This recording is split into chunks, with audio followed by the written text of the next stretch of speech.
Assalamualaikum warahmatullahi wabarakatuh. Kembali lagi dengan saya di channel Kisah Warganet.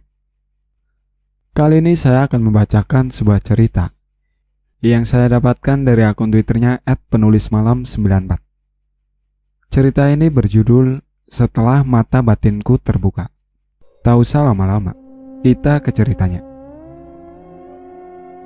Halo, apa kabar kalian semua? Semoga baik-baik aja ya. Di bagian cerita kali ini Mimin Marcel akan menceritakan pengalaman mistis dari Bisri setelah ia mencoba mendalami ilmu agama dan bertanya kepada sang kiai, apakah alam gaib itu benar-benar nyata adanya. Semuanya berubah ketika di suatu hari Bisri dipanggil oleh Pak Kiai untuk dibuka mata batinnya dan dibawa berkeliling ke tempat-tempat yang ramai. Nah, daripada penasaran apa maksud tempat yang ramai, dan juga selama Bisri dibuka mata batinnya, apa saja sih penampakan yang ia lihat? Yuk kita langsung simak ke ceritanya. Sebelumnya Mimin akan bercerita dari sudut pandang Bisri, biar kalian gak bingung. Aku yang saat itu sedang menempuh ilmu agama di suatu padepokan di Jawa Barat. Banyak bertanya kepada guru spiritualku tentang dunia gaib. Bagiku mempelajari hal-hal tak kasat mata adalah sebuah kesenangan tersendiri. Sewaktu aku SMA, aku pun sempat mengalami beberapa peristiwa misteri yang menurutku itu adalah pengalaman yang luar biasa. Oleh karena itu, setelah aku lulus SMA, aku berniat untuk mendalami ilmu agama, sekalian untuk mempelajari ilmu kebatinan agar mata batinku terbuka. Singkat cerita, setelah aku bergabung di padepokan itu, aku cepat mempelajari banyak ilmu agama, dari mulai pendalaman kitab suci Al-Quran, hadis, fikih, sampai sejarah kebudayaan Islam. Di antara teman-temanku bisa dibilang aku paling menonjol di bidang penguasaan bahasa Arab dan juga pelafalan Al-Quran. Sebenarnya tak munafik, mungkin di saat itu hatiku sudah tertutup dengan sifat takabur dan riya. Suatu waktu, bahkan aku sampai pernah menemui Pak Kiai Haji Hasan untuk meminta secara langsung mengajariku ilmu kebatinan. Aku tahu sebenarnya caraku ini bisa dibilang sangat tidak sopan. Aku seolah meminta diberikan fadilah atau kelebihan dan basirah atau mata batin dengan cara menodongkan kepada Pak Kiai dengan tanda kutip, saya ini sudah layak dan pantas mendapatkan itu. Pak Kiai hanya tersenyum lembut. Ia sebenarnya sudah mengetahui pikiranku. Adinda Sri, Bapak sudah tahu dari awal Adinda datang ke padepokan ini ada maksud dan tujuan tertentu yang semata-mata bukanlah untuk mendalami ilmu agama. Bapak paham, Adinda sangat ingin mempelajari ilmu-ilmu kebatinan. Namun ada hal yang harus Adinda pahami. Ucapan Pak Kiai ini mulai tertahan. Aku mencoba menerka-nerka apa yang akan ia katakan. Di hatiku ada rasa was-was. Bagaimana jika sejauh ini usahaku sia-sia untuk mempelajari ilmu kebatinan? Adinda harus khatam Al-Quran dan puasa muti selama 40 hari. Selama itu pula Adinda harus yakin Allah akan meridhoi apa yang sedang Adinda Sri lakukan. Jika memang niat Adinda Sri ini baik, Adinda tak boleh berhenti berzikir di malam tertentu untuk meminta syafaat dari Wali Sunan Gunung Jati, karena padepokannya ini di Cirebon. Mendengar itu aku pun merasa tertantang dan sekaligus sangat bahagia. Aku sudah menunggu saat ini, saat dimana aku ingin melaksanakan syarat agar segera mata batinku terbuka. Tanpa berpikir panjang, aku langsung mengiyakan apa yang diminta oleh Pak Kiai. Adinda Sri, Adinda harus ingat, hanya Adinda saja yang boleh mengetahui hal ini. Bapak hanya ingin menjauhkan sifat aib dari sahabat-sahabatmu. Aku mengangguk dan langsung berpamitan menuju ke kamar asramaku. Singkat cerita, aku melakukan semua yang diperintahkan. Tak pernah terlewatkan setiap sholat wajib maupun sholat sunnah dan mengaji ketika aku berpuasa. Ketika berhalangan, puasanya digantikan setelah selesai halangannya. Aku pun tetap merapalkan zikir dan terus meminta syafaat. Hingga suatu ketika pas di hari yang ke-39, aku melihat ada sebuah cahaya terang di dalam kamarku. Cahaya itu nampak tegak berdiri. Kemudian terdengar suara yang menggema. "Nak, ketika kamu membuka mata, tak hanya indera penglihatanmu saja yang terbuka, melainkan mata batinmu kini sudah terbuka. Persiapkanlah dengan baik agar hatimu senantiasa bisa melihat kebaikan di antara keburukan." Seketika cahaya itu pun lenyap dan aku terbangun dari mimpi. Baru saja mata ini terbuka, aku dibuat kaget dengan sesosok perempuan yang mungkin sebaya denganku. Ia berpakaian layaknya seperti manusia biasa, namun yang agak sedikit membedakan, kulitnya agak lebih pucat dan tidak memiliki garis di antara hidung dan bibir. Sosok itu hanya diam, duduk di tempat tidur yang kosong. Oh iya, teman-teman, ini kebetulan kamar asramaku cuma terisi aku aja. Sebenarnya kapasitasnya bisa sampai 3 orang. Sosok itu hanya diam, tertunduk. Aku yang kemudian penasaran, mendekatinya dan mencoba menyapa, walaupun agak sedikit ada rasa takut. "Assalamualaikum," sapaku. "Waalaikumsalam," ia menjawab tanpa bibirnya bergerak sama sekali. Karena aku yang semakin ketakutan, aku berlari keluar kamar untuk mencari Pak Kiai. Saat aku berlari menuju sebuah lorong, aku melihat ada banyak anak kecil, sekitar berusia 7 tahun, yang mengenakan baju koko, namun agak sedikit lusuh. Anak-anak kecil itu setelah diamati, mereka tidak berbicara satu dengan yang lainnya. Mereka tak juga memiliki ekspresi di wajahnya. Dan yang agak sedikit membuatku bergidik adalah kaki mereka tidak menginjak tanah. Aku berusaha berlari menuju ke ruang Pak Kiai yang berjarak sekitar 100 meter di depan. Tetapi langkahku terhenti dengan sosok kuntilanak tinggi besar yang sedang menyeringai. Kuntilanak itu memang tidak bersuara. Bahkan ia mempersilahkanku lewat dengan menjulurkan sebelah tangannya sebagai isyarat. Aku terus menutup mata dan berlari hingga akhirnya tubuhku seperti menabrak seseorang. Aku perlahan mencoba bangkit dan menajamkan pandanganku. Ternyata orang yang kutabrak barusan adalah Pak Kiai Haji Hasan. Aku sangat gemetar dengan apa yang baru saja aku lihat. Sosok-sosok itu seperti nyata dan sangat menyeramkan. "Bagaimana Dinda Sri? Apa kamu takut dengan apa yang harus kamu lihat?" tanya Pak Kiai lembut. "Pak, sepertinya saya sudah mulai takut, Pak. Wujud mereka sangat menyeramkan. Sungguh mereka ada dan nyata, hidup berdampingan dengan kita." Jawabku terbata-bata karena rasanya lidah ini amat sangat keluh.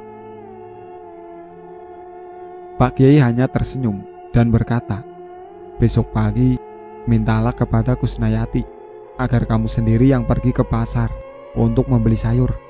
Nanti Bapak akan membimbingmu dari belakang." Ucap Pak Kiai Hasan membuatku penasaran. Setelah sholat subuh, aku segera menemui Kusnayati untuk meminta izin jika hari ini aku yang menggantikannya pergi ke pasar. Sebelum pergi, aku sempat menjumpai Pak Kiai yang kemudian menutup mataku dengan tangannya dan terdengar mulutnya merapalkan sesuatu. "Kamu pergilah ke pasar, jangan takut dengan apa yang kamu lihat. Teruslah berjalan dan beristighfar jika rasa ada penampakan-penampakan sosok menyeramkan." Aku yang sudah mengerti instruksi dari Pak Kiai langsung bergegas ke pasar karena harus cepat-cepat berbelanja sebelum jam 6 pagi. Baru saja berjalan keluar dari padepokan, aku dikagetkan dengan penampakan sosok hitam tinggi besar yang berdiri di samping pohon benda. Aku mempercepat langkahku dan kemudian aku merasa di depan ada seorang ibu-ibu yang berjalan. "Assalamualaikum, permisi bu, mau ke pasar juga bu," sapaku. Karena pagi itu masih agak gelap, aku tidak begitu jelas melihat wajah si ibu. Saat ibu itu menengok, ternyata yang kulihat adalah sebelah wajahnya hancur mengeluarkan darah segar.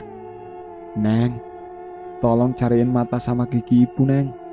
Ibu gak bisa pulang kalau belum ketemu mata sama gigi ibu." Mataku langsung terbelalak melihat wajah ibu yang rusak. "Astagfirullahaladzim," teriakku. Namun ku dengar dari telingaku, "Dinda Sri, jangan takut, teruslah berjalan dan tetaplah berzikir agar hatimu tenang." Aku kemudian menghiraukan apa yang baru aku lihat, hingga sampailah aku di pasar. Di pasar terlihat sangat ramai. Tidak hanya manusia saja yang berlalu lalang, namun terlihat juga banyak makhluk tak kasat mata memenuhi pasar. Yang membedakan antara manusia dan makhluk seperti itu adalah ketika berjalan makhluk itu dengan mudah menembus tubuh manusia ataupun tembok. Kepalaku hampir dibuat pusing dengan kondisi keadaan pasar yang saat itu memang penuh sesak. Aku mencoba untuk duduk, menarik nafas. Tiba-tiba, aku dikagetkan dengan tepukan di bahu. "Neng, gak apa-apa?" Saat aku menoleh, ternyata yang aku lihat kepala anjing dengan tubuh wanita. Aku langsung berteriak dan juga membuat wanita itu ikut kaget. "Kenapa, Neng? Ibu liatin Neng kayak gak sehat. Neng kesini sama siapa?" Aku mencoba mengatur nafas dan menjawab pertanyaan wanita berwajah anjing tersebut. "Gak apa-apa kok bu, saya cuma agak sedikit lemas saja, kurang enak badan. Saya kesini sendiri bu.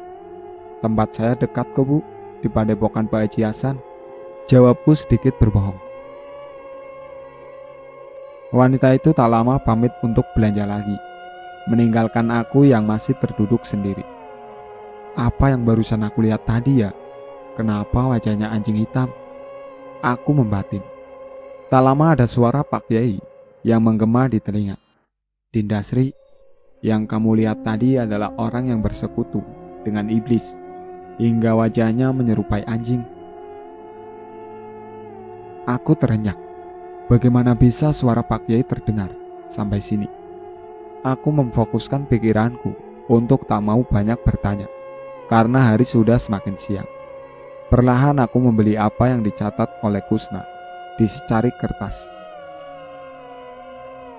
Ketika aku melangkahkan kaki menuju tukang daging, tangan dan kakiku seperti terseret-seret oleh jenis lelembut yang bentuknya menyerupai tuyul.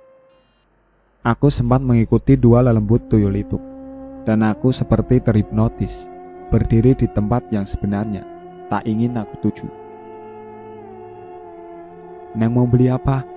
Kau malah ngelamun?" tanya si tukang daging ikan yang melihatku keheranan. Aku tidak menjawab pertanyaannya, hanya saja fokusku memperhatikan dua tuyul yang kini sedang berjoget-joget kegirangan karena bisa menarik calon pembeli. Aku sangat takut sekali, dan setelah pandanganku menatap sekeliling pasar, ternyata ada banyak demit yang digunakan untuk menarik minat pembeli. Ada banyak bermacam-macam aura bercahaya merah, kuning, hijau yang malang melintang di jalan pasar. Sebenarnya aku tak paham apa yang terjadi, namun pandanganku seperti terganggu saat melihat ada beberapa toko di pasar yang di depannya ditunggu oleh sosok hewan seperti monyet. Dengan sisa tenaga, aku berhasil keluar dari pasar yang sangat penuh dengan interaksi makhluk tak kasat mata itu.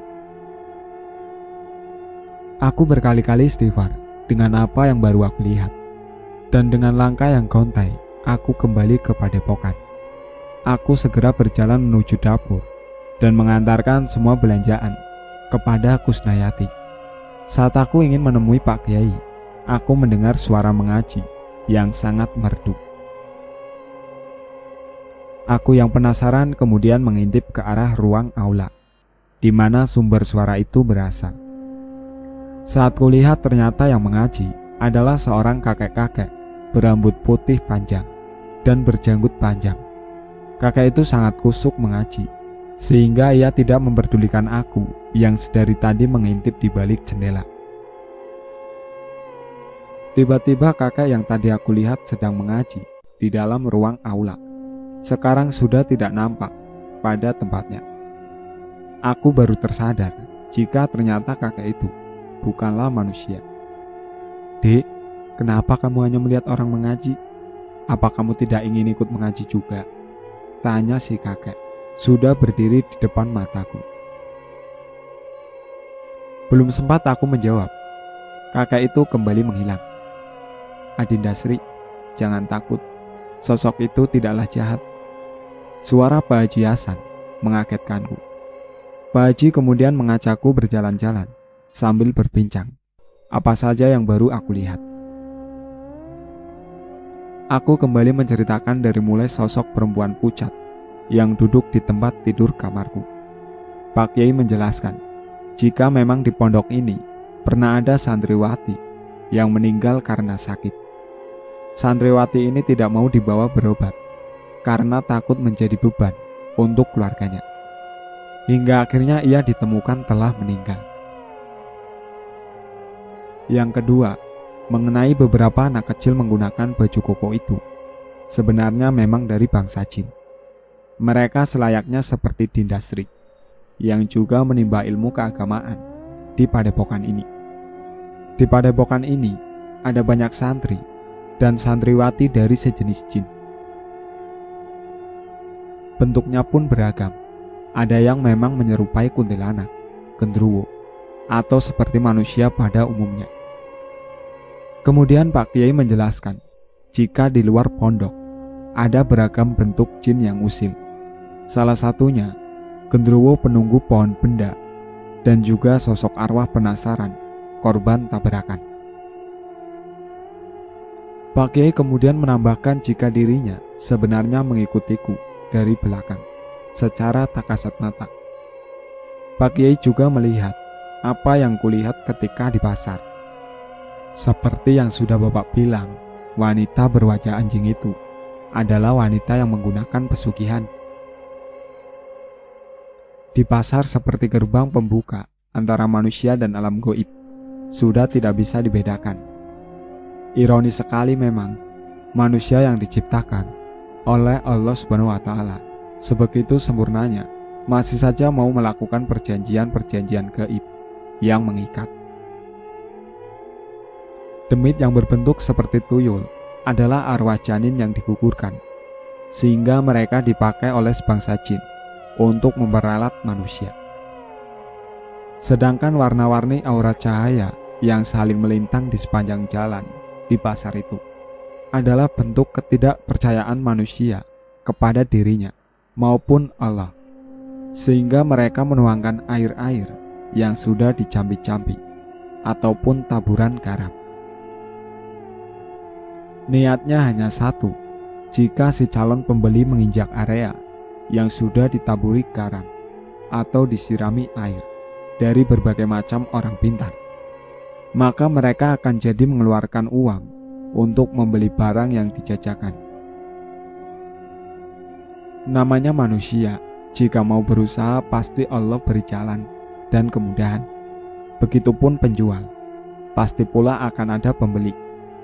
Namun kini hati manusia telah tertutup dengan hawa nafsu ingin sukses dengan cepat, sehingga menghalalkan berbagai macam cara, ungkap Pak Kiai Hasan sambil tangannya terus berzikir.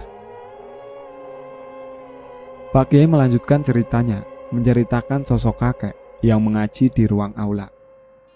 Kakek itu memang sebangsa jin putih. Ia berumur ratusan tahun. Kakek jin telah berada di wilayah ini jauh sebelum padepokan ini dibangun. Menurut pengakuannya, ia adalah pengikut dari salah satu wali Cirebon sewaktu beliau menyiarkan agama Islam di Nusantara. Bahkan si kakek mengaku sebelumnya ia bukanlah jin muslim, melainkan hanya jin penunggu hutan biasa. Kakek itu awalnya ingin mencobai ilmu dari Sunan Gunung Jati. Namun belum apa-apa, ia seolah-olah dibuat tak berdaya dengan karomah yang dimiliki oleh Sang Wali Allah. Saat ini tugas beliau adalah menjadi seorang muezzin bangsa jin dan juga mengajarkan ilmu agama bagi santri maupun santriwati golongan jin. Ia juga yang menjaga padepokan ini dari segala bentuk gangguan jin yang kafir. Entah mengapa aku menjadi merasa malu. Aku sebelumnya selalu merasa diri ini pantas dan layak untuk bisa mendapat kelebihan dari Allah. Aku berdoa dan meminta seolah-olah ingin mendobrak pintu surga dengan tanganku sendiri. Kini sangat tertampar di relung hati. Aku membandingkan diriku dengan kakek jin berumur ratusan tahun yang masih sangat bersahaja dan rendah diri. Kakek itu selalu memuliakan nama Allah dengan selalu membaca Al-Quran dan menjadi manfaat bagi sesama jin. Aku bisa mengaji, namun aku tak bisa untuk mengaji hatiku sendiri. Aku bisa melafalkan Al-Quran, namun tidak bisa mengingat kebaikan orang yang pernah menolongku. Aku menyadari apa yang kulakukan adalah sebuah kesia-siaan, dan aku tidak pantas mendapatkan kelebihan ini. Aku kemudian meminta Pak Kiai untuk menutup kembali mata batinku. Cukuplah 2 hari pengalamanku melihat dan berinteraksi dengan makhluk-makhluk tak kasat mata. Dari sini, aku belajar untuk tidak memaksakan kehendak. Aku belajar untuk tidak takabur. Dan juga aku belajar jika selayaknya manusia hidup di dunia hanya sementara, dan jangan pernah bersekutu dengan iblis untuk mendapatkan kemudahan. Dengan senang hati, Pak Kiai menutup kembali mata batinku. Sungguh, itu adalah pengalaman yang seumur hidup takkan pernah aku lupakan. Akhir cerita, aku keluar dari padepokan pesantren binaan Pak Kiai Haji Hasan setelah 2 tahun menimba ilmu di sana. Dan aku langsung mengabdikan diriku menjadi guru mengaji di kampung halaman sesaat setelahnya. Aku merasa bahagia karena bagiku yang terpenting bukanlah memiliki keistimewaan di mata manusia, namun keistimewaan di mata Allah, karena di dalam hidup sudah bisa menjadi syafaat bagi orang lain. Nah, mungkin itu saja cerita yang bisa Mimin sampaikan. Semoga yang baik dari cerita ini bisa diambil sebagai pelajaran. Mimin mau mengucapkan terima kasih bagi semua yang sudah meluangkan waktu membaca dan menyimak cerita horor Mimin. Sekian dari saya. Wassalamualaikum warahmatullahi wabarakatuh.